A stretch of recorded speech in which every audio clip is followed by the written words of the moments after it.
Okay, good morning everyone in Chazak. Baruch, thank you for joining us. On this beautiful Friday morning, Erev Shabbat Kodesh, as we are starting together a new Sefer Vayikra, a new Parashat Vayikra. So of course, what does Vayikra mean? Vayikra means to call. Vayikra el Moshe, and Hashem called to Moshe. The Midrash tells us that the word Vayikra, calling to Moshe, is very similar to how God reached out to another prophet of the Goyim, Bil'am, with one slight difference. The Aleph was missing by Bil'am. By Bil'am it says Vayikar, God appeared to Bil'am. Says the Midrash, En HaKadosh Baruch Hu niglal umot ha'olam ela b'chatzi dibur. Take a look at when it comes to the prophets of the Goyim, God only appears with half a debur, with half a conversation. Like it says, Vayikar Elohim el Bil'am. God appeared to Bil'am. He happened to Bil'am. But when it comes to the Jewish prophets of Israel, God talks with a full speech. Vayikra el Moshe. God called to Moshe. Vayikar is Lashon, says the Midrash, Tum'ah. It's a Lashon of impurity. Vayikar sounds by the way, very similar to Keri, to the drop, to the semen. That is Vayikar, it's impure, right? Nevi'iyah Israel, but to the Jewish prophets, it's Kedusha, it's holy. Tahara, it's pure. Barur, it's clear. The Midrash over here is doing something fascinating. It is comparing the prophecy of Moshe to the prophecy of Bil'am. When Moshe spoke to God, it was a speech of love. When God spoke to Moshe, it was a speech of love. It was a speech that elevated Moshe. It called Moshe, Vayikra el Moshe, Moshe, come higher, come closer to me. With Bil'am, there was no such calling. With Bil'am, God wasn't interested in elevating Bil'am. It was random. Bil'am didn't grow. Bil'am wasn't affected. Happened. Chance. Vayikar. Impure. He remained impure. He remained a pervert. God spoke to Moshe. Moshe became a different person. God spoke to Bil'am. Bil'am remained the same guy. Two people could experience the same exact thing. One of them could go to a shiur. It's a transformation. One of them goes to the shiur, goes out the same, like a donkey carrying books. He came in without the books, he leaves with the books, but he remains a donkey. And the difference is, whether or not in life we are a Moshe or a Bil'am, it comes down to the preparation. Moshe prepared for his encounter with God. He separated himself. He did what he can to elevate himself prior. He understood there's something great over here. He approached with humility, with awe, with reverence. So Moshe prepared. He got into the right frame of mind. And so the experience changed him. In return, it elevated him. Bil'am did no such preparation. Bil'am didn't want to work in life. Bil'am wanted to experience things. Bil'am wanted the reward without the effort. Bil'am said best about himself. He said, Uti ahariti kamohu. I want to get to the end. I want to get to the finish line. But I don't want to work for the finish line. I want to do what I do. And I want to get results. I want to get the same ending as Moshe's. In life, it's very dangerous when we see that. When we see other people doing well, and we want their results without putting in their effort. We want to stay the same. We don't want to put in the hard work, but we want to get there. I want to have the billions. I want to have the house. I want to have the nice class speech. I want to be fit, but I don't want to do the effort. Uti ahariti kamohu. Bil'am says, I want to have a death like him. I want to have his results. but I don't want to live like him. I don't want to work hard like him. In life, my friends, easy come, easy go. You work hard, you get good stuff. You don't work hard, whatever comes easy will go easily. That is a very important thing in life to understand. The importance of preparation for something. Because all of life really comes down to that. It's not about the experience as much as the preparation for the experience. The experience can leave you the same guy. Maybe wowed for a minute, but it's not going to last. The second the minute's over, you're back to who you were. The experience could only change you if you did something before. Yagata umatzata ta'amin. You work hard, and then you find success, I'll believe it. You don't work hard, and you want success, al ta'amin. Not happening. Not happening. Think about Cain. Cain brought a cheap korban.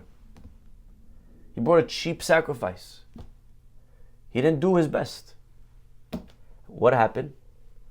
God says, you're not going to get the prize with this. And the truth is, we often see God rejecting Cain as a punishment. But in reality, that wasn't the punishment. That was the reality. You're not going to get successful putting in this amount of effort. You want the prize, you got to put more. And by the way, God wasn't punishing Cain. He wasn't upset at Cain. He wasn't saying shame on you to Cain. He's saying this is fine. This is what you want. If this is what you want to put in, this is what you'll get out. It's okay. That's you pick. Your right. Your life, your choice. You make your bed, you sleep in it. You can live like this, Cain. That's okay. It's just this type of sacrifice, this type of animal, this type of korban is not going to bring you the reward that you want. It's not going to bring you. You play stupid games, you win stupid prizes. You want to be the same guy and then all of a sudden marry an amazing girl. That's just not how it works. So it is okay. If you're okay with that, then it's fine. I'm okay with that. The problem is when Cain sees Hevel and he sees Hevel on top with the Hevel winning prizes, he says, what's going on? I want that. I want the Hevel prize. I want the Hevel wife. I want the Hevel house. I want the Hevel car. I want the Hevel relationship. But I want to keep bringing my low sacrifice. I want to win big stuff doing small things. God says that's the problem. Im tetiv se'et. What does God say to Cain? If you improve, you'll get more. Your life is what you make out of it. It's up to you. It's what you put in. It's the preparation. How much do you really want it? I'm not upset at you, Cain. Stay where you are. It's okay. You just have to accept those are the results. If you're not okay with that, then you got to change what you're doing. You can't do the same thing a million times and then want different results. It's not how it works. You see today, kids clown around in high school and college. They wake up and they want the same salaries, the same reward as the guy who sacrificed 15, 20 years. And if you don't give it to me, they blame it on race and underprivileged and other things. It's not true. It's hard work. You got to put in the work. You put in the work, you'll get the results. You just walk into an experience. You go through life. You stroll. You go strolling. You're not going to build the muscle of the guy who's sweating. It's not how it works. Moshe worked for his experience. He prepared for it. So guess what? It's a mirror. Hashem tzilecha. God says you work hard. You trying to lift yourself. Vayikra. I'm lifting you. I'm pulling you up. I'm giving you that elevated experience that you so desire. Balaam remains unprepared, unchanged. Tameh. He strolls into the experience. Stroll right out of the experience. You'll experience it. You'll get the high. You get the prophecy. Easy come, easy go. Very quickly. Not going to change you. You're going to be unmoved. Yagata umatzata ta'amin. That's the rule of life. Two people could go to the kotel, see the same wall. Two people go to the ohel, same cemetery. Two people could go wherever you are in the world, whatever is your holy place. One of them walks away a different person. One of them walks away the same. Wow, a couple of photos maybe, same person. Two people could enter the Seder next week. Same Haggadah, same matzah, same maror, same program. You both paid a lot of money for your room and for your food. They'll have very different experiences, very different results. Their kids will have different experiences. But it all comes down to the week before. Comes down to the prep. What are we doing? Are we yageya? Are we sweating? Working hard? Two people can have a Shabbat. One of them, it's just a Friday night. They have regular work. They run home. Maybe they even have their work and their phone in their bag.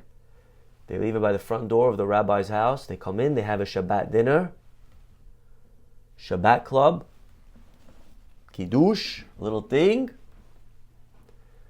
Hopefully there's no music. You go back, your Shabbat's not going to change you. What are you doing for Shabbat? I signed up. What are you doing? Yeah, what are you working? Sign up for the gym. You got to work in the gym. You got to prepare. You want to lose 7 pounds in 3 days? Guess what? They're going to come right back. Without preparation, it fades. You work, it becomes part of you. You work, it becomes part of you. If you remember when the Jewish people crossed the Yam Suf, our rabbis say that they saw over there Hashem higher than the greatest prophets saw Hashem. Ra'ata shifha layam, that even a maidservant was able to grasp and to see at the sea what the greatest prophet Yehezkel didn't see. Ra'ata shifha layam ara shelo ra'a Yehezkel ben Buzi. Wow, what an experience! But points out Rav Chaim Shmulevitz, and yet she remained a maidservant. She didn't become a prophetess. The low lady, she remained low. Because if you just handed an experience, then it's going to be handed right back. You could see God, but seeing God ain't going to change you one bit. You're going to stay a maidservant, you're going to stay a low person. In life, it's all about the hachana. You can walk into Yom Kippur, absolutely. You can walk into a shul and pray. Two guys are praying. One of them, the Hazan, doing all the work. No, shul's not doing it for me. What are you working? What are you doing? Did you get a siddur? Are you following the classes about how to transform your prayer? Are you understanding your prayer? You know what you're even saying? What are you doing? You can't just walk in.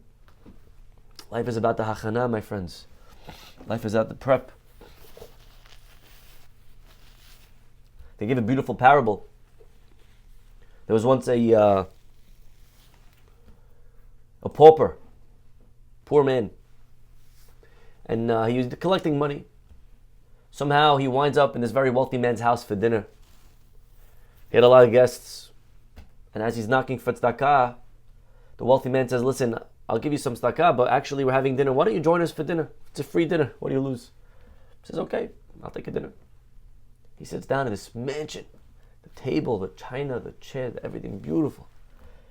And he's sitting there next to this rich man and all the guests, all the important people. And then he notices all of a sudden this rich man pulls out this bell from his pocket and he rings the bell. And as the bell rings, waiters come out from all the corners of the house carrying the fish, the first course. Wow, guys, this is the life, you know? And then the waiters, he rings the bell again, and the waiters come out this time with the soup. And every ring, another course, another entertainment, another item. This pauper said, wow, this is special. At the end of the night, the rich man turns to the pauper. He says, listen, I like you. You're a nice guy. I think you're legit. You're really poor. You're not a fake poor guy, you know, with the laminated sign. I'll give you anything from the house you want. Take one thing, it's yours. But pick well. He says, anything I want? He says, anything you want. The poor guy says, easy. I want the bell. The rich man's like, what are you talking about? The bell? It's a piece of metal. He says, you said anything I want. Anna, I want the bell. What's the guy going to say? Okay, you want the bell. Here you go. Here's the bell. Take the bell. Chazak Baruch Chag Sameach. The poor guy runs home. He enters his house. It's 8 p.m. His family still didn't eat dinner. He says, kids, honey, gather round. You're going to eat tonight like you never ate before. His wife's like, honey, actually, I didn't make any dinner yet. Wasn't sure what time you're coming home. He's like, no, honey. You work so hard all year round. The night's on me. Sit back and relax and enjoy the show. What relax? What show? Okay. They sit down at their cheap, broken dining room table. The guy turns to his kids and he says, kids, watch and learn. Pulls out a bell from his pocket and he rings the bell.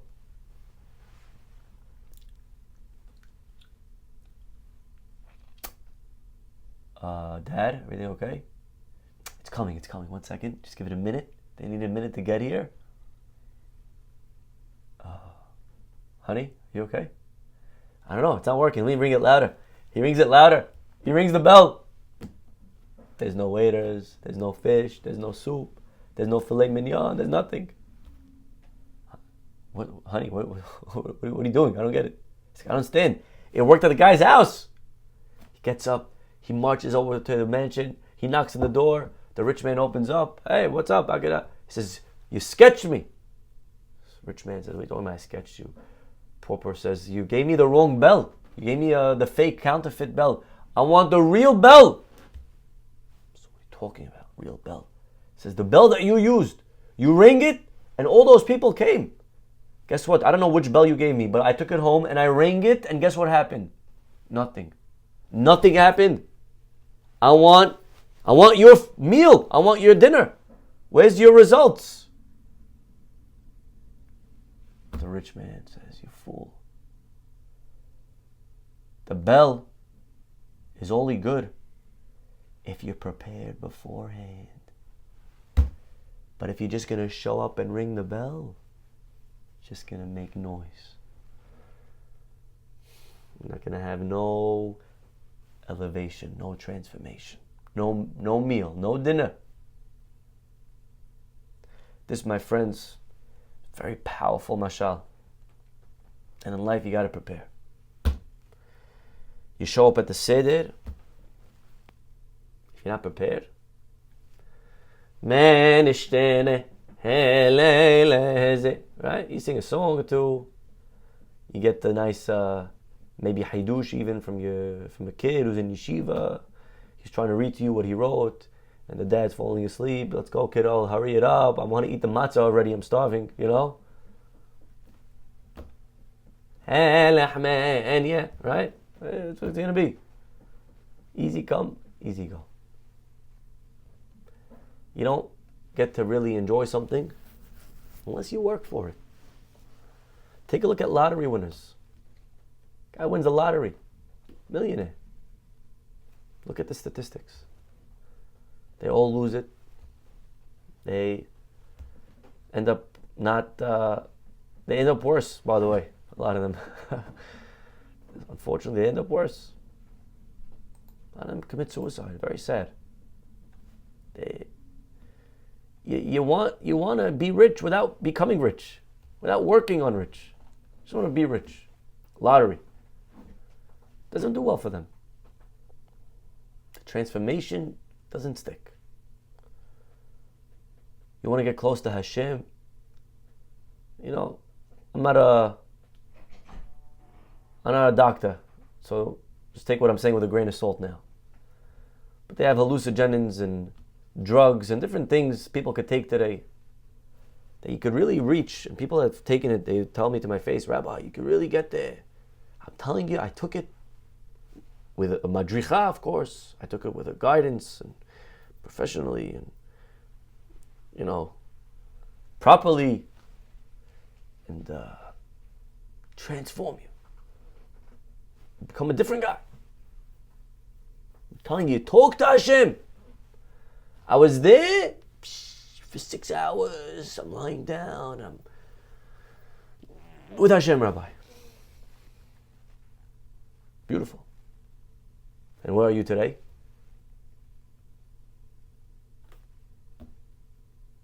You're still impure.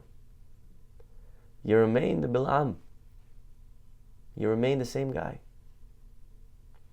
Bilam also saw Hashem, but it's tameh.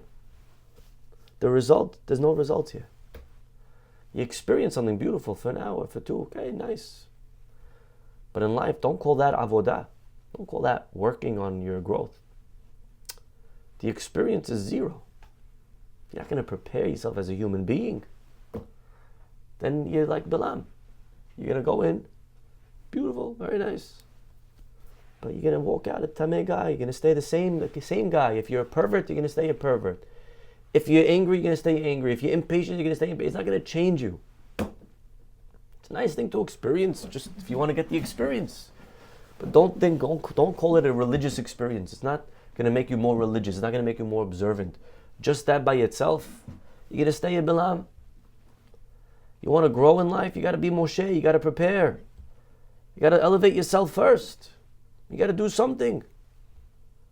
Then Hashem Vayikra, then God will call you. Then God will elevate you in return. You can just come and show up. One-time thing. Marriage needs constant work. You got to tend to like you tend to a garden. You can just get married. I fell in love. I want a prize. I want a trophy. I want a wife, a husband. I want someone amazing. And you keep it now on the shelf. That's not how it works. It's going to rot. You got to work on it. You fall in love, you fall out of love. Real love is something you have to build. Something you have to work towards. You don't just find the one. You got to find yourself. You got to work on yourself. You got to build yourself. Really, marriage is about becoming the best version of yourself. Not making your husband or your wife the best version. Not about changing them. Real marriage is changing me. Growing myself. Becoming better. Becoming bigger. Working hard.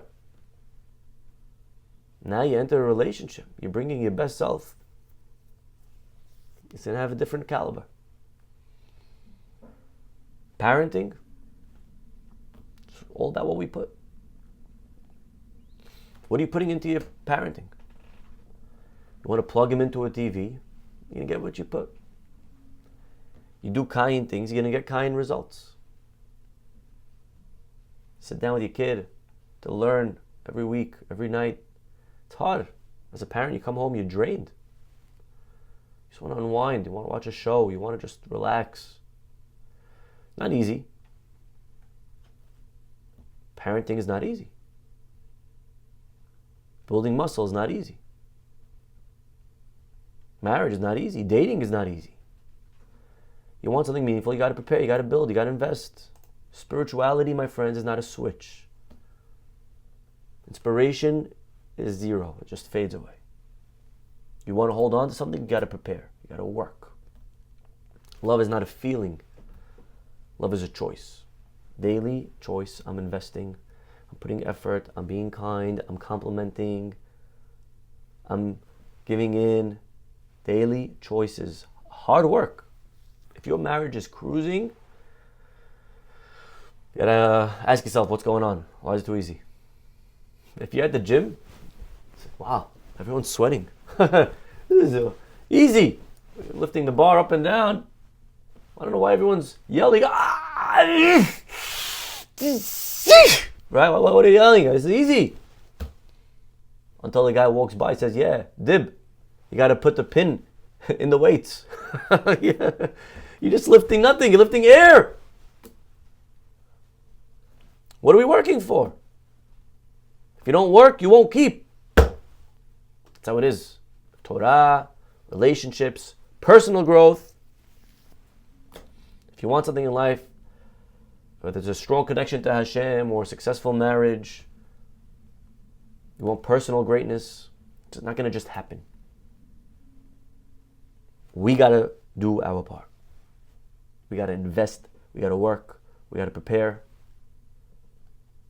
When we elevate ourselves, Vayikra, then God will pull us in return. And we will remain impacted forever. Be'ezrat Hashem, as we enter the month of Nisan, the month of Geulah, Vayikra reminds us to remember that God only calls and lifts those who lift themselves. So whatever it is that we want to achieve this year, Be'ezrat Hashem, we got to remember that dreams only work if you do. We work hard, our dreams will work for us. We'll stop over here, wishing you all a Shabbat Shalom, and hopefully we'll see you all next week. Bye-bye.